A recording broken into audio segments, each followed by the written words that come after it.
Hi, everybody. Matt here from Matt Likes Comics, and I'm here today with a few friends. We're going to have a discussion with regards to all these crossovers between whether it's crossovers within a company or whether it's crossovers between companies.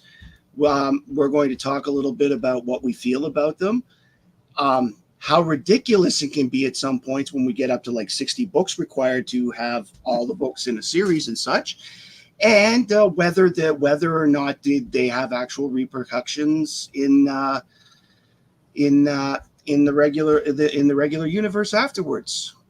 First, we're going to say hi to Kay Munin. Hi, Kay Munin. Thank you for coming. Okay. I want to make a quick shout out to a couple people who I got some great deals from this weekend. I want to shout out my friend Jason and his boss, Norman, at Four Color Collectibles for being there as always. Jason helping out with the taping with Allan and myself for our videos coming up this weekend.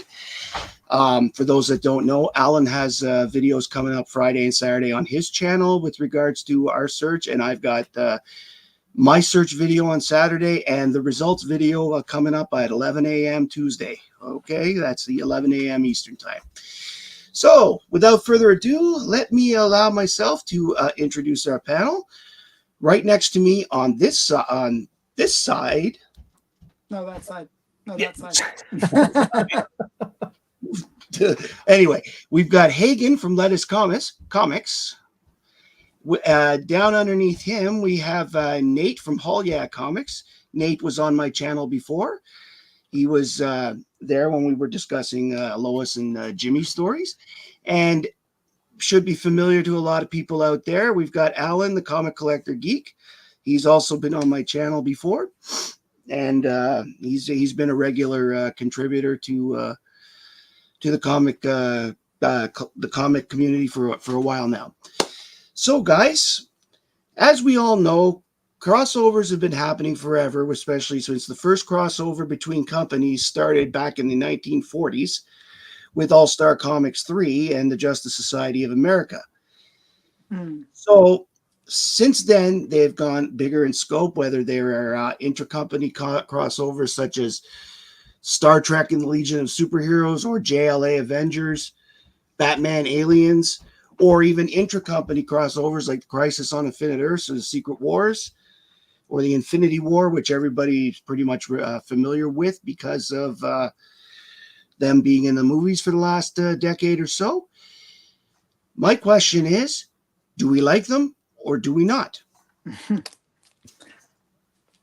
I'm looking at all the books I pulled, and if you ask me that, like, do I like crossovers? I would say no, but I own a lot of them. Like, I buy, it's mostly DC for me, but I have a lot of the event books. So that's, you must like them enough to buy them.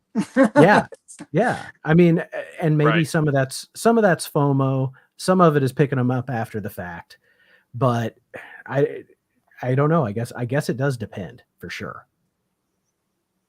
Hi, Biggie.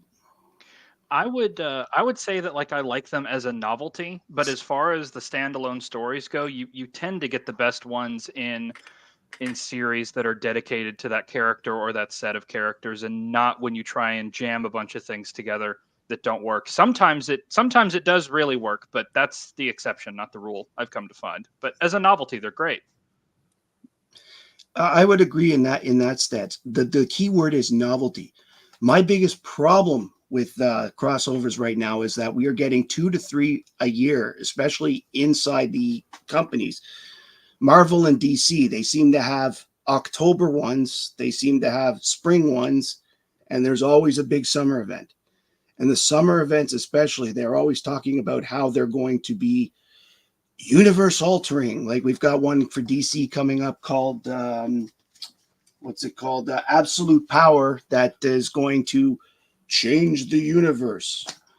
And is that it there? Absolute Power. That's it right there. Yeah, I mean, I have a problem, and so I saw it and I picked it up. Yeah, see, here's the Wonder Woman, the regular issue, and it's a tie-in to Absolute Power. I told myself, though, I'm only gonna buy the 4-issue set. I'm not going to buy all the tie-ins. Go ahead, show it up there again. Okay. So I haven't read it yet. I just picked it up today.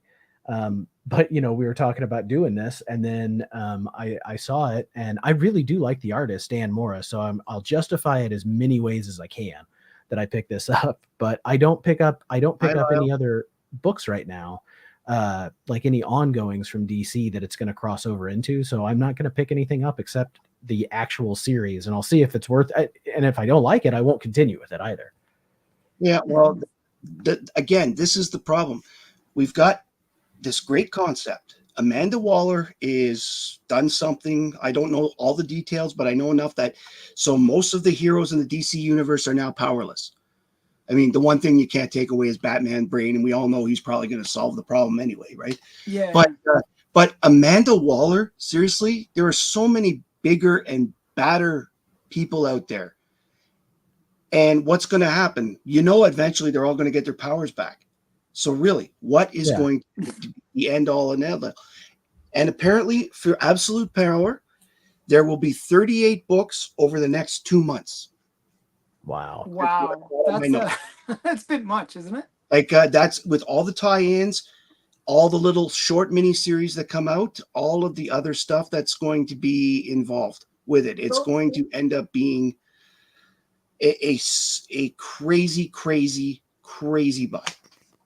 So I'm personally like in the belief that you have to have it where it's a 4-part miniseries max, and they keep it to that level.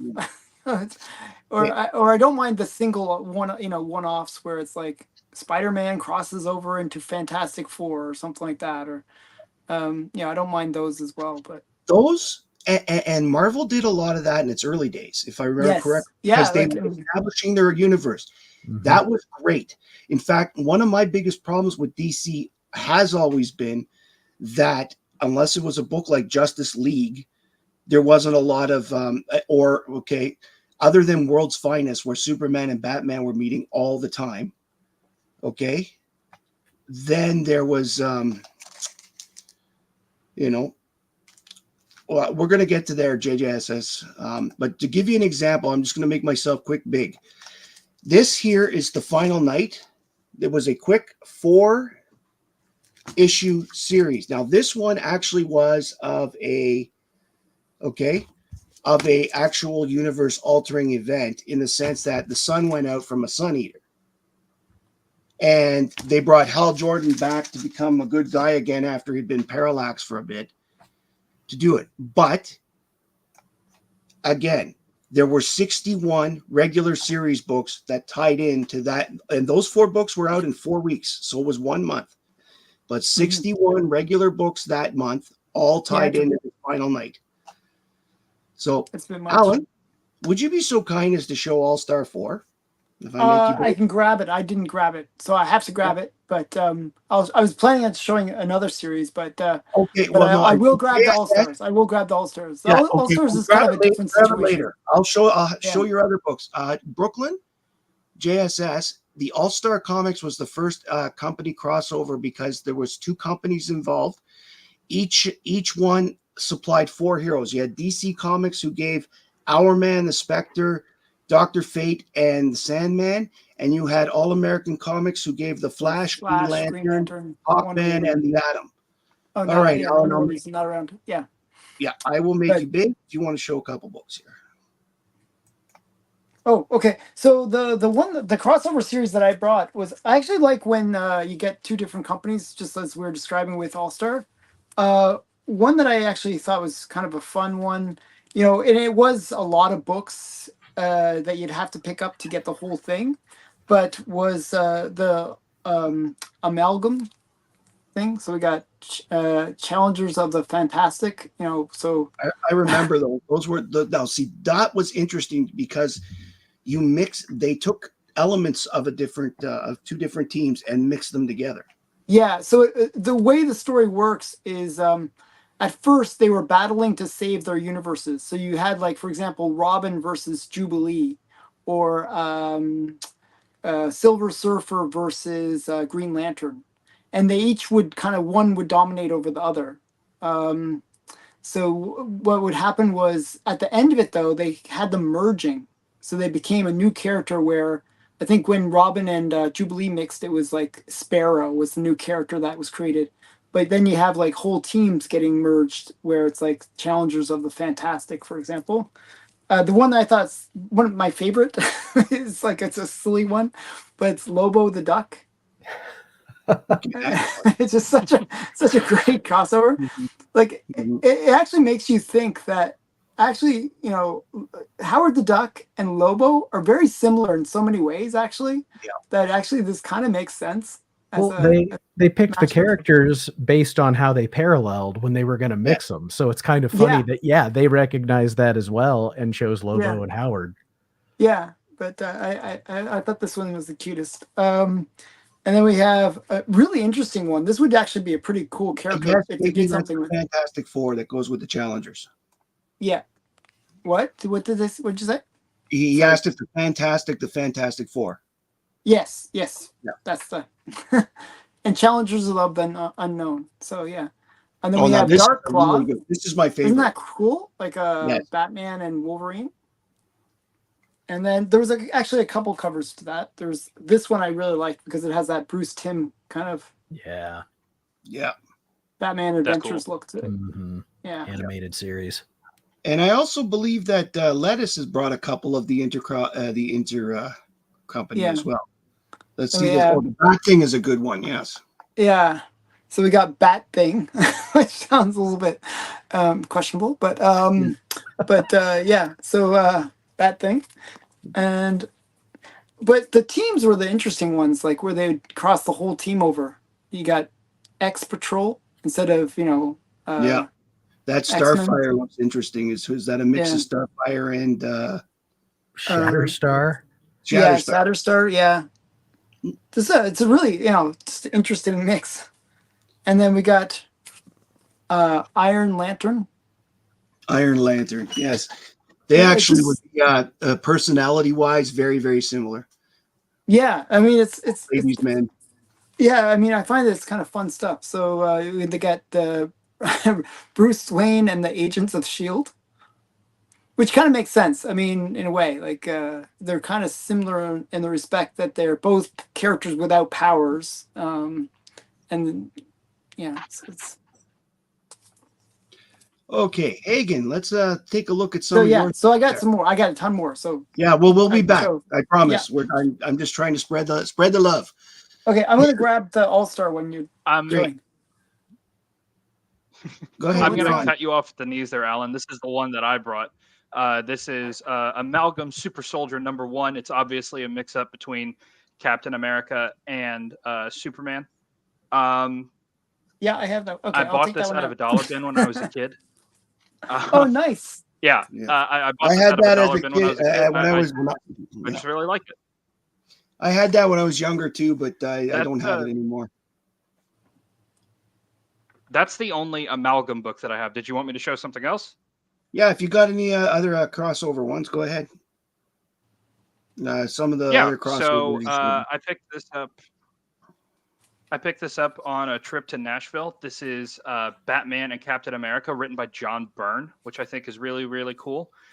This is in my to-read pile on the side of my on my bedside table. So I pulled it off of that to show you guys here today.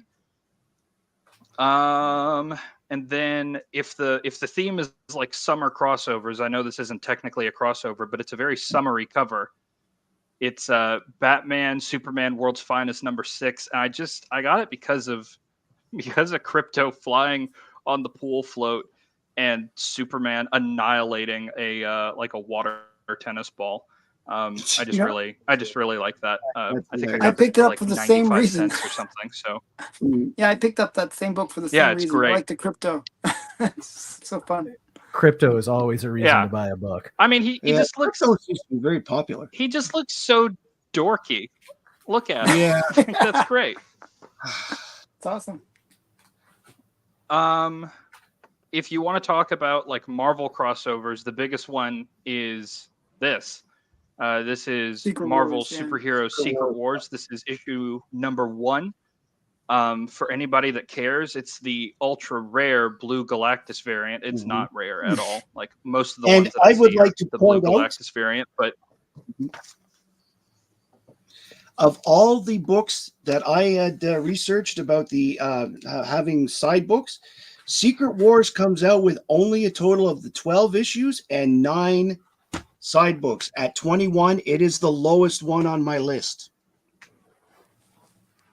yeah, that's Even because they Crisis, didn't have the formula figured out quite yet. yeah, even Crisis on Infinite Earths comes to 12 plus 34. Oh wow. Yikes. Yeah. Okay. So we're going to move over now to Um, Nate. Give Nate a chance to show a couple. Well, we'll be back. We're going to do another round before we go. So, All right. You know what? How many did you say was the lowest crossover you found? the lowest I found was Secret Wars at 21 9, of the major runs. I mean, I'm sure there's ones that are lower, but Yeah. I went by a list I found online, and Well, so I brought this one. This was one of the first summer crossovers like I actually followed along with, and it was not great, Armageddon 2001. Oh my That was goodness, I'm buying that book right now. Okay, are you really? Seriously, I'm buying a 9/8 copy of that book. That's funny. that's hilarious. This was one of the first ones I followed, and it's not bad. Like, this is the list of how many books it crossed over into. It only crossed over into annuals, so it wasn't that bad. And I honestly, I do remember that, but some of those annuals were pretty bad. So you Well- know why that's a double key, you know? no, tell me. It's like what's it called? Did you read Hunter? Like I just read Hunter Prey with Superman. And there's Okay. like these linear the linears are like this group that kind of have like the ability to see all of time. Okay. Interesting. And the main guy, the main Wave Rider. linear, yeah, that's his Okay. first appearance. Oh, It's Okay. interesting because Wave Rider is Wave involved Rider. in the thing we're going to be doing on the Biggie Shack show later. Yeah, so that's why I was like, oh, I'm going down this weird rabbit hole. Like Yeah. Hunter Prey. Art keys. rabbit holes is fun. they are. I liked the concept of this one, that 10 years in the future that one of the heroes would turn evil, and there was the one guy, Wave Rider, who could tell who it was. But it was funny that because Superman had 3 books or whatever, he had 3 annuals, and they tied them all in. They made him go see 3 different futures. And I mean, I was a kid. Well, I don't know. I was maybe just into it when this first came out, because I picked up a lot of the after story, Armageddon, the Alien Agenda, because Yeah, that was the other one I was. It's like that's the rabbit hole I was going down. It's so funny. that is so funny. I followed it mainly because of Captain Atom, because I liked him so much, and this removed him from the Justice League for a little while, the Justice League Europe. And this I don't know, I think I got 4 issues or so of that. And then there was another series that went at either right at, I think this is just a one shot. Nope, It 4 was issue one miniseries. The But Inferno was the one shot after. really? Because it's I think okay. so. It says 4 issue miniseries. I only ever got the one. But I don't even remember reading this. It was I just in don't the Blue remember Request ever seeing issues 2, 3, and 4. I mean, they could exist. They probably do exist, but I've seen that number 1 so many times, but never number 2, 3, and 4. And this one, I'm not sure, and maybe you know, Matt, Justice League of America 136. This is one I picked up in a lot, and I have not read yet, but it said right on it, Crisis on Earth S. Crisis And, on Earth S means it's the Shazam team. That Okay. was Oh, the world then. that's Back in the 70s, you had Earth 1 and Earth 2. Earth 2 being the JSA, Earth 1 being the JLA, Earth 3 was the bad guys. Earth S was Shazam. Earth X, which is really Earth Swastika, was the Freedom Fighters. They just called it X because they didn't want they didn't want to call it Nazi. Earth Nazi. So good reason. those were all the big ones. And Earth 4 was the world, ended up being the Charlton world with Blue Beetle and Captain Atom and all that other stuff. Okay. Wow. Those were the ones that were the main ones used during the 70s anyway. Okay, so thoughts on, do you think that they're a good idea or not in terms of the long term? Short term, they probably do raise a little bit of sales, but long term, do you think that really any of that is other than maybe Crisis on Infinite Earths and Secret Wars and the Infinity War, have any really had any staying power, do you think? No, but I No. don't think that's a bad thing. Mhm. Like, Armageddon 2001, it was the summer popcorn movie for comics that got people Mhm. to buy a few things. If it crossed over into a book you were buying anyway, it didn't. A lot of times those issues are kind of duds, to be honest. But I don't know. It gives you like a point in time to remember. I don't think it's overly negative, but I think Mhm. if you're somebody with a big, a big FOMO, and I'm going to buy all 60 issues of the Spider-Man crossover over 2 months, you're going to be unhappy. You'll But be unhappy like 20 years later when they're all dollar bin books. yeah, Well, exactly. Here's the other thing. For example, there was in 1993, all of the DC annuals were mixed with Eclipso, was the main villain that was crossing over in every annual. Yeah. And in the case of people like Batman and Superman, who had 2 or 3 titles, he was in every annual with a different thing. But on top of that, each annual was you just made me laugh again, JSS.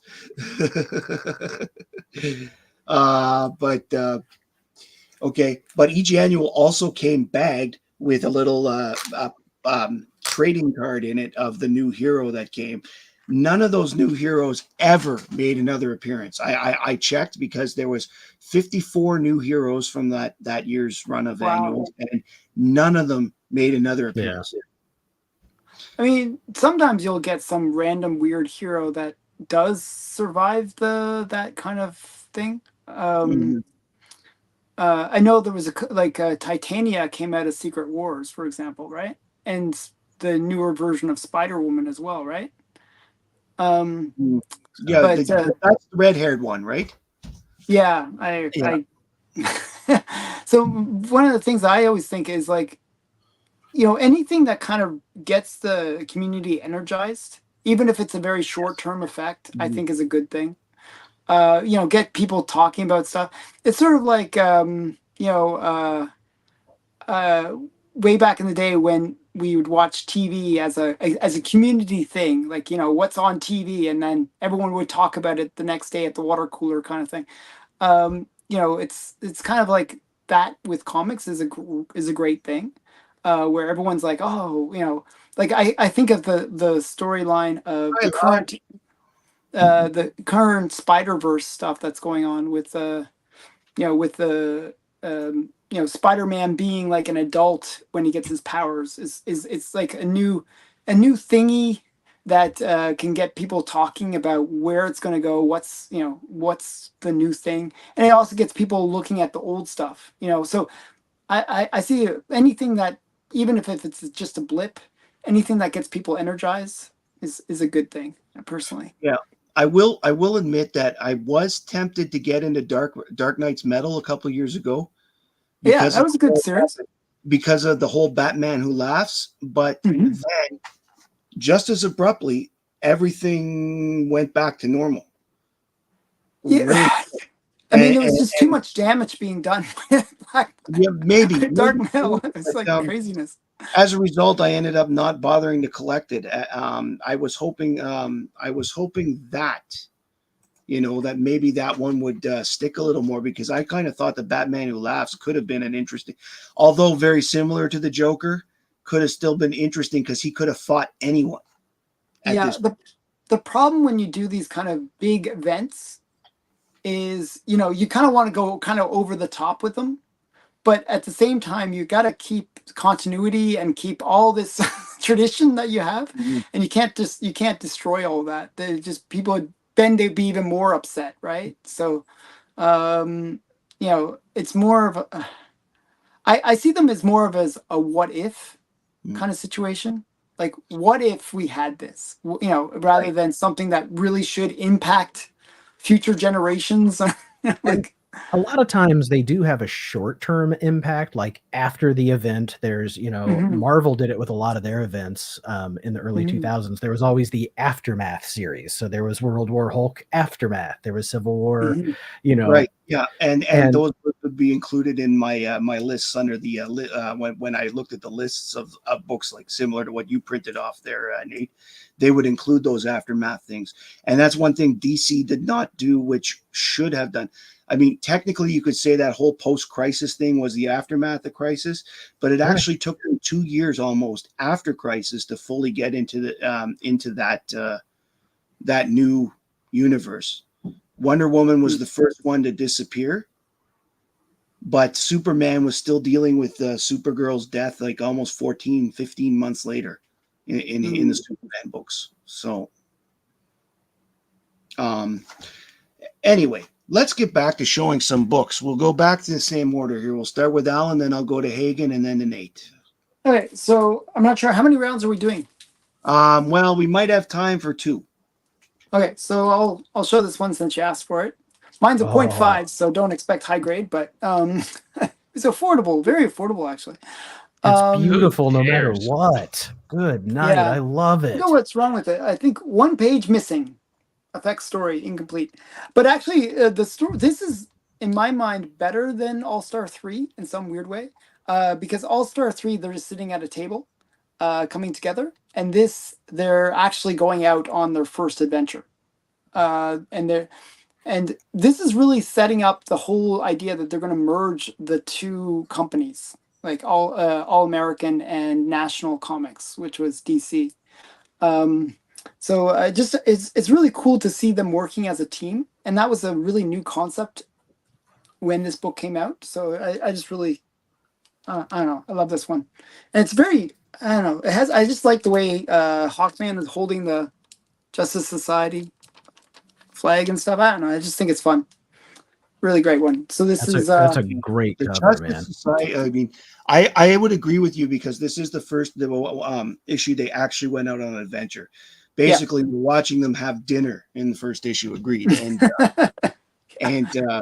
this is night. And what the All Star Comics 4 is best for, it Mhm. set up the formula at least for DC stories where they had the initial problem.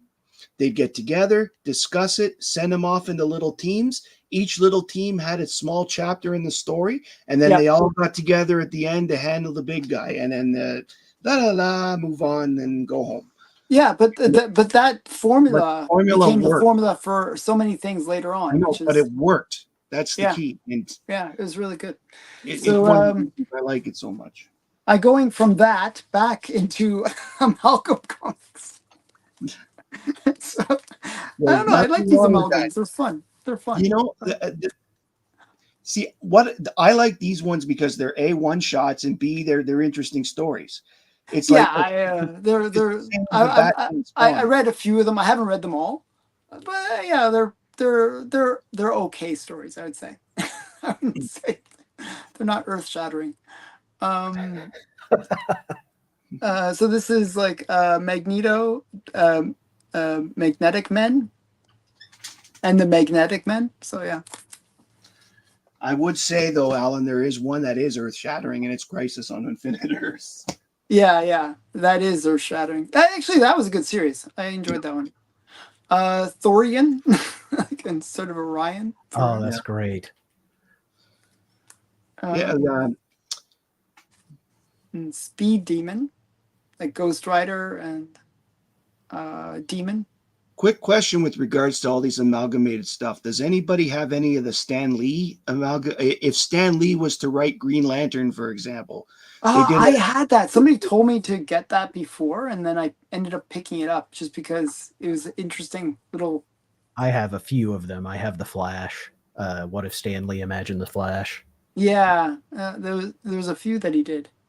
Mm-hmm. Or not he. I don't think he actually wrote it. I think somebody else wrote it in the Stan Lee style, right? Yeah. Well, I think it was mostly his name, but the thing is, the Stan Lee style is pretty easy. I mean, Okay. guy was a little cheesy. So I have to show this one. Like I'll do one. I'll leave the rest for one more round, but I do want to show this one at least. So Yeah. this is actually an example of a character that kind of was retconned, and they said, "Oh, this actually might be the first appearance of Spider-Boy." Yeah, I've heard that that's been an argument going on for a while. Yeah. So it's Interesting. kind of like maybe there is some like long-lasting effects of these kind of crossovers. And I think if any character was really awesome that came out of all this stuff, they would have kept it. But usually the characters are so what's the word? There's nothing really special about them that really deserves them lasting beyond this simple series. But Spider-Boy potentially is retconned as being his first appearance. I'm not sure about that, but it's one. I have a bunch more, but I'll let somebody else go. Great, that was a great books, Alan. Okay. All right, Hagen, you're up. All right. So I've got this. This is Tales of Suspense number 98. It's a crossover in that Tales of Suspense was a crossover series back in the Silver Age with Captain America and Iron Man. But also you've got this. This is the first time that Captain America and the Black Panther fight one another. Of course, it's one of those situations where like they fight for maybe half a page, and it's Black Panther like testing to make sure that it's the real Captain America. So there aren't any stakes, but they got a nice cover out of it. So I think that's what they were going for. It worked on me. Yeah. So I know that it worked on people back then.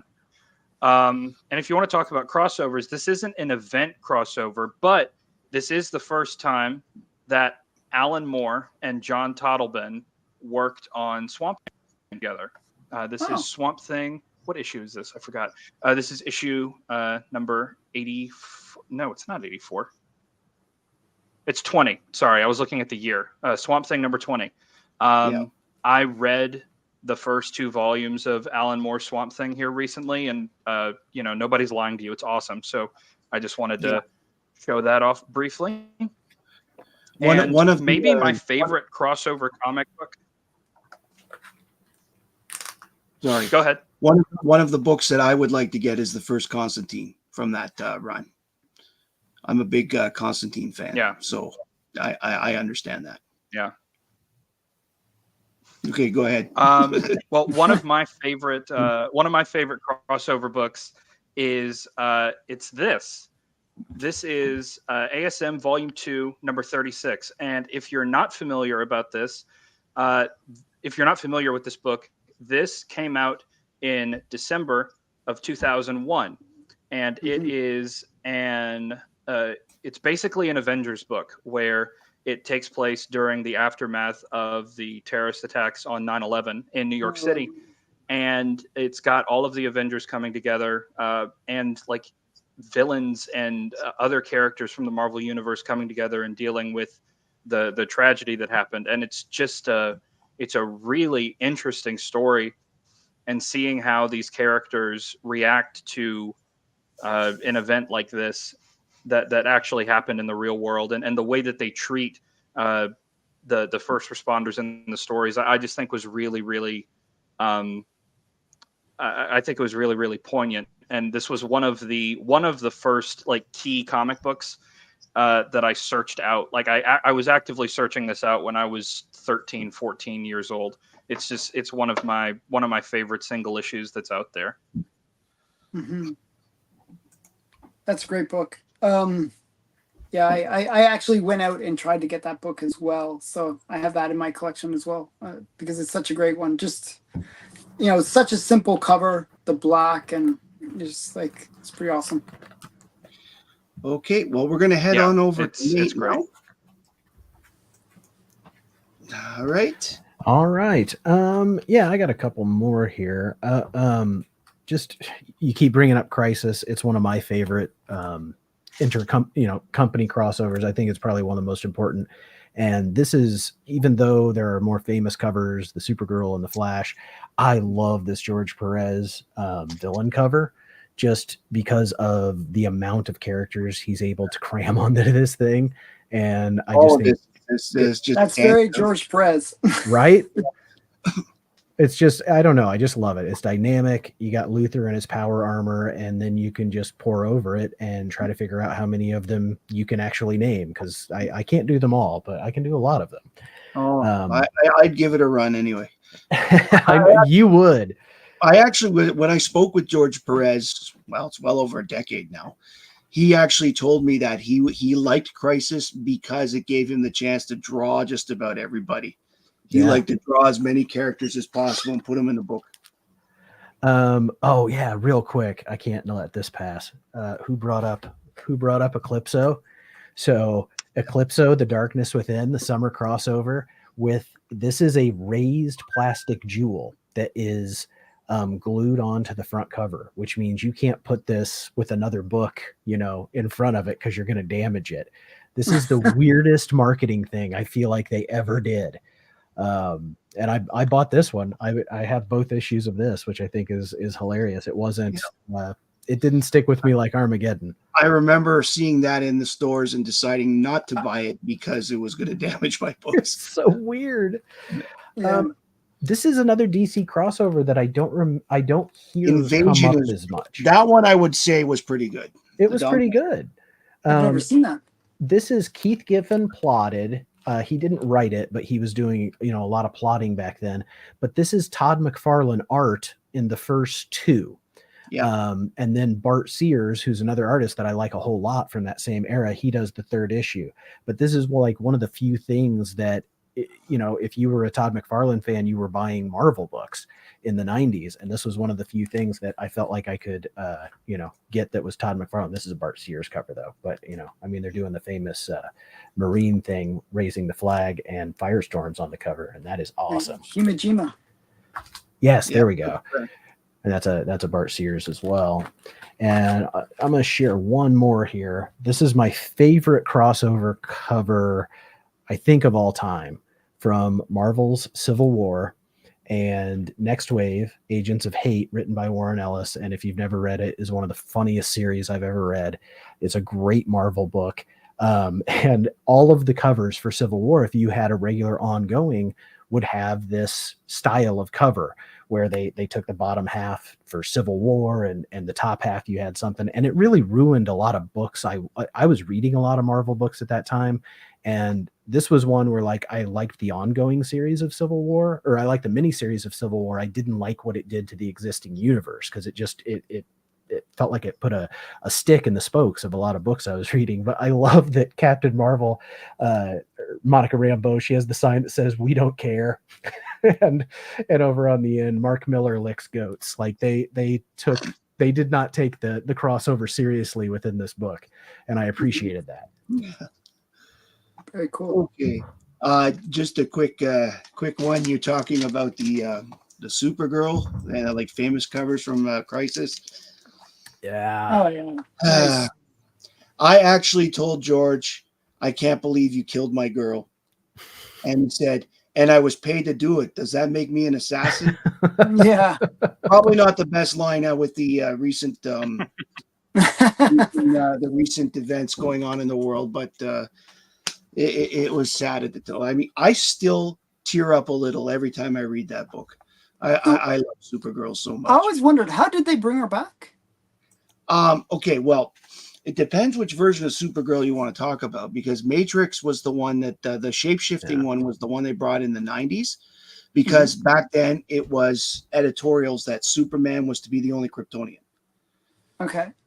Kara Zor-El came back in a dream during Matrix's Supergirl series. Matrix ended up merged with this Kara. This was the last couple of issues of the run. I think it was Supergirl 75 to 78 of the Matrix run. And then in Superman Batman 8, they brought her back. The real Kara. Right.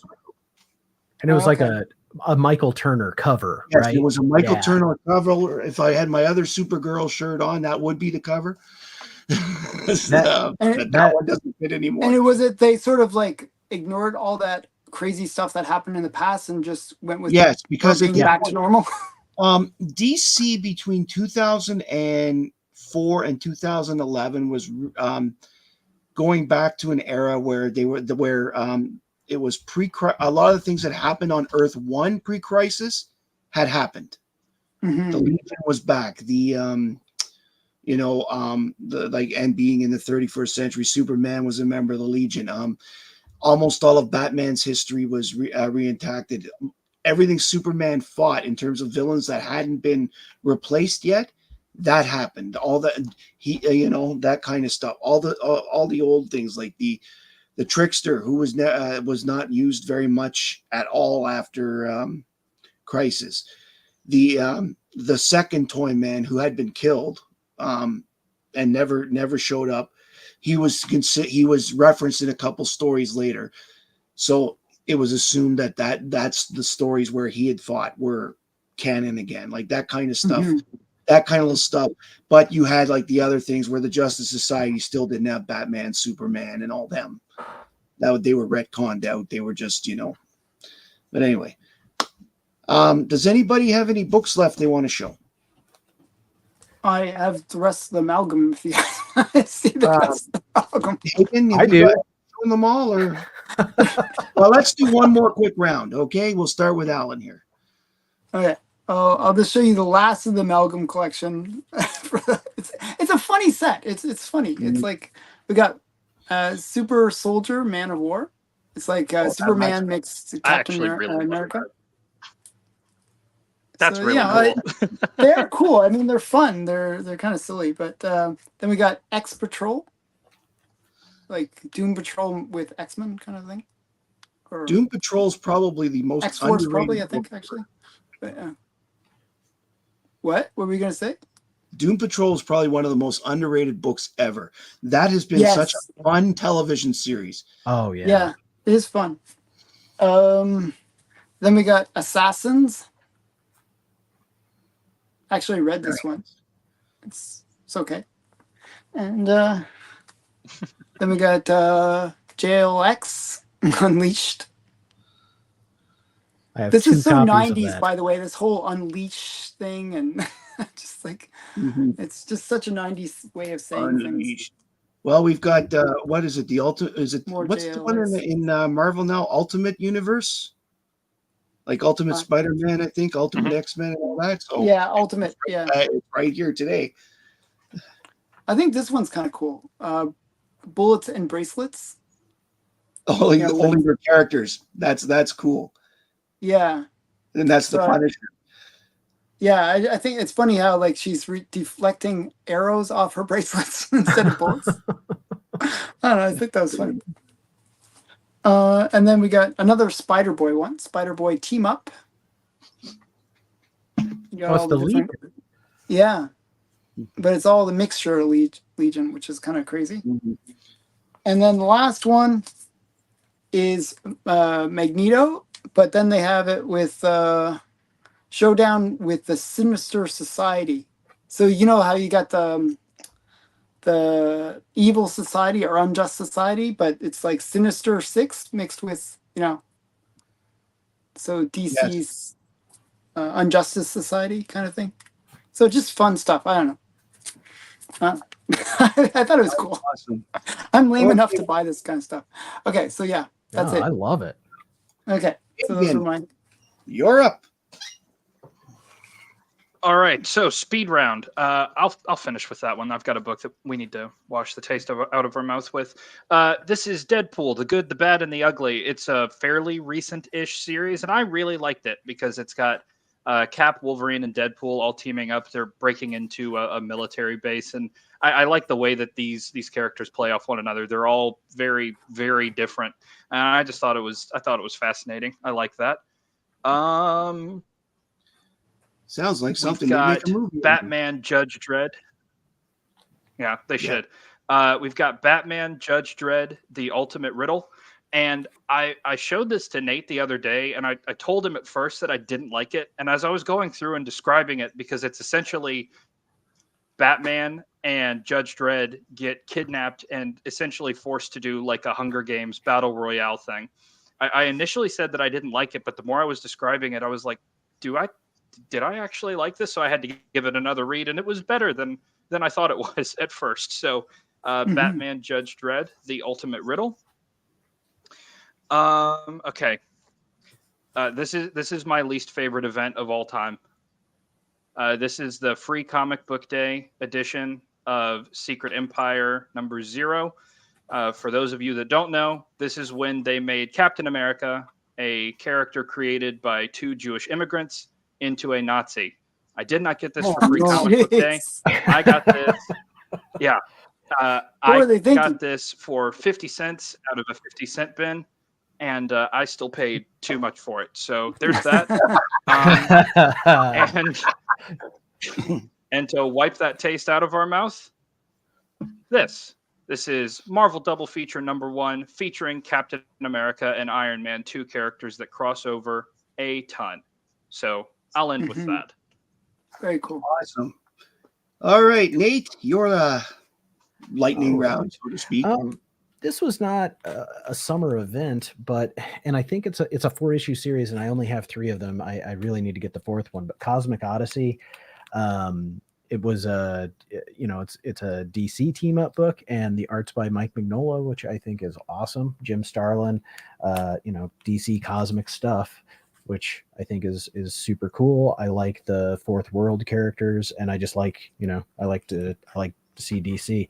This one we got Darkseid's got the demon hooked up to some kind of apocalypse machine. I mean, that ain't good for anybody.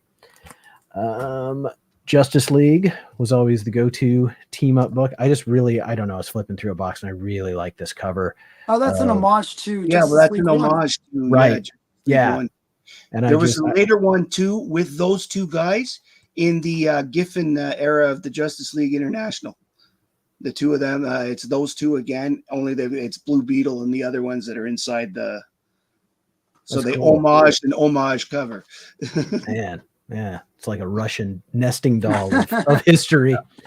I don't need to show that one, but I will. It was just in the stack. I freaking love Firestorm, and so Firestorm getting to join the Justice League because Superman says so. I'm going off book here. This isn't crossover stuff, but I mean, I can't pass up a Crypto cover. So it's a job for Superdog. And then this one eluded me a few times, and it's not in good condition, but I'm really happy to have it. The one where Crypto is biting Superboy on the cover. So I'm crossing over with Animals. This is a rough copy. How about Superboy goes ape? I mean, the cover's falling off this one. I didn't know. I don't think it is, but I was like, is this a Titano thing? But I don't think it is. In the 50s at one point, well, although that's a 60s cover based on the 12 cent. Yeah. But in the 50s, they were doing at least one Gorilla cover a month. Yeah, I know. They went crazy with Gorilla covers. Yeah, Hagen and I are working on something for the Jimmy Olsen Gorilla cover. Yeah. Well, thank you all for coming today. One quick trivia question that I want to see if you guys can get the answer to before we sign off here tonight. Which hero, and it's alternately 53 or 61, depending on which list you look at and what you believe is a crossover, which hero has been involved in the most intra-company, like with other companies' characters? Which hero has been with the most? Batman? Yes, it is Batman. It's just I'm just thinking Batman. Batman Aliens, Batman Predator, Batman. I'm just thinking Batman. Like I can think of Batman. So many Batman, Spider-Man. Even I think. Yeah, Batman has he's been with the Ninja Turtles. He's been with Spawn. Yeah. He's been with Swamp Thing as well. Swamp Thing, but like that's still DC. But yeah, I know. But that's why I said you can go by which list you count on.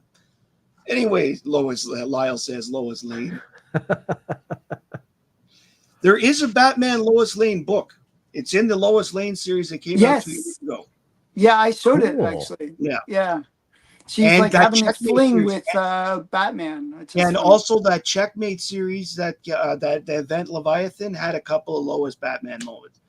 Anyway, I want to thank Hagen and Nate and Allan for showing up tonight. If you haven't already, go and subscribe to their channels. Give them a like. Give them a listen. They're all great. And if you haven't given a like, listen, comment on my own channel, I would appreciate a subscription. I thank everybody who's shown up tonight. I hope you enjoyed yourselves. Anyway, my name is Matt, and I really, really like comics, and I hope you do too. Good night, everybody. Night. Thanks for being here. Bye.